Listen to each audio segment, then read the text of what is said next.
Okay, will Rugby League ever turn fully professional in North America? Now, we've obviously had the Toronto Wolfpack and Ottawa Aces experiment, which has failed, and that was the RFL and Super League attempt to basically grow the game in Canada, primarily, by just putting teams in Canada, rather than growing the game from grassroots level in North America itself.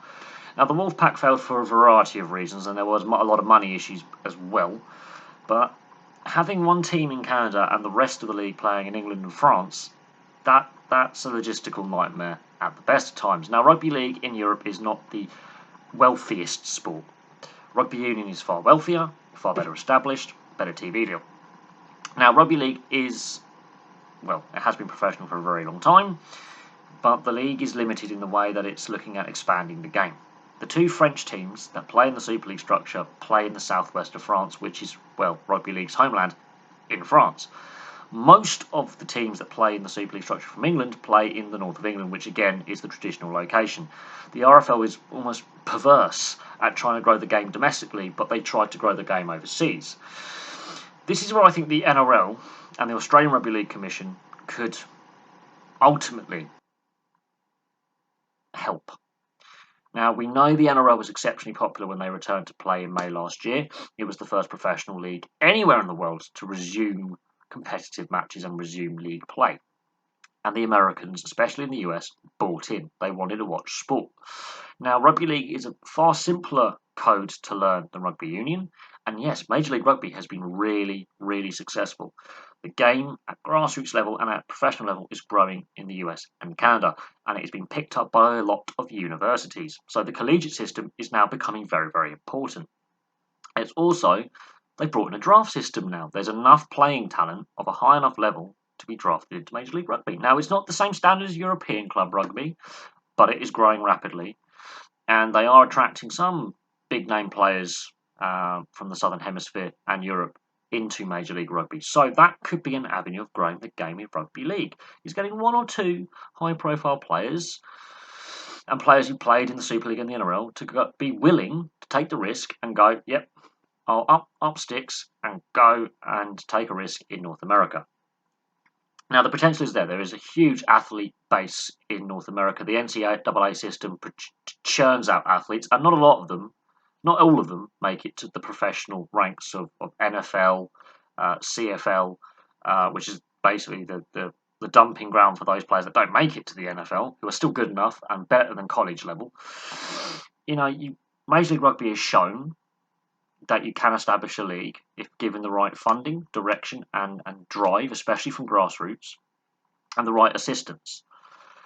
What will be key if it is to work at any point in the future is getting broadcasters on board, getting overseas talent from the Super League and NRL and their league structures to go and be willing to take a risk. If that means getting some veteran players who are near the end of their careers just to have a couple of seasons, young coaches, even young players who may, because of the talent pool, not be able to get, regular first team play, get them to take a risk as well.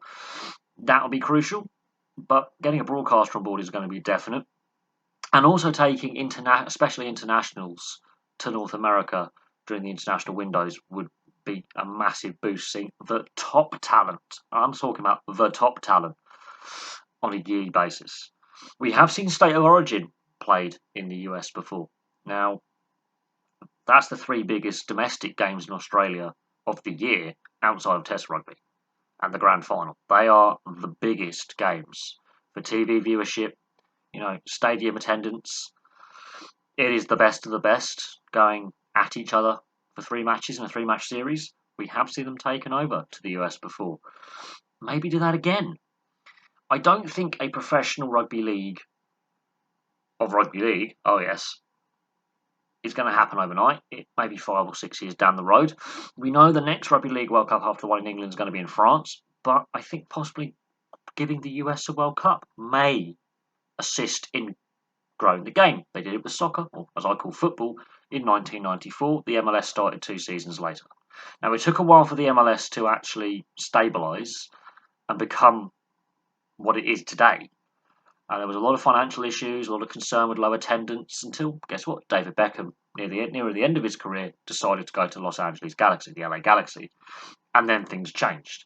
You need that one superstar player who's winding down his career, but is still a talent, to go over, be brave, take the risk. But on the same token, rugby league as a whole needs to try and grow globally and compete with rugby union. Rugby union is streets ahead on the global side of the game, but I still prefer rugby league.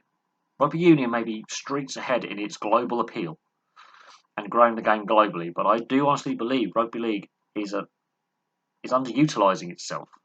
There needs to be a more unified international governing body, and the NRL and Super League need to work together if, in my opinion, professional rugby league in the US and Canada is to succeed. But I honestly believe the athlete player base is there. There's already an amateur semi-professional league on the east coast of the US playing, so there are people playing the game in North America. There are fans in North America because the Wolfpack proved that the Toronto fans bought in the brief period that the Wolfpack existed. There was a massive uptake very, very quickly. They sold out season tickets almost immediately, so there was definitely interest there.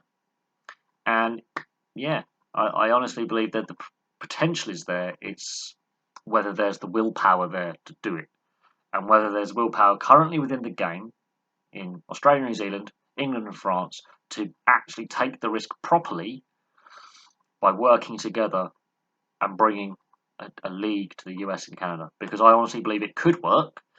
It's the right sport for TV. Toronto, as a city, did buy in. It was just a shambles off the field with the administration, the finances, and the logistics. And Ottawa, obviously, the pandemic hampered any attempts to get Ottawa off the ground. But the potential is there. So we'll see what happens. I don't think it will happen for at least 5 to 10 years. However, on saying that, the US has regularly qualified for World Cups in recent times, which is a starting point. And a fair few of their team are ex-NFL and CFL players. So there is a potential there. And it's definitely a marketable product to the North American market because it's a contact team sport that's played at a fast pace. That is constant action. So, and it's quite an easy sport to pick up, really. You take about 5-6 games and you can pick up the basics pretty quickly. It's a lot easier to learn than rugby union, which is important. So it's quite a simple game to learn and play in comparison to its sister code in rugby union. And look how successful rugby union's been. So I honestly believe the potential is there and it could work, but it needs a driving force from the current professional game in the Super League and the NRL to work together in partnership. It needs to get a good broadcaster on board, and we need to find some players. They need to find some players willing to take the risk at various points in their careers to give it a go over in North America. But there we go. Thank you very much for watching. Place your thoughts below, and I'll have some more videos for you very, very soon.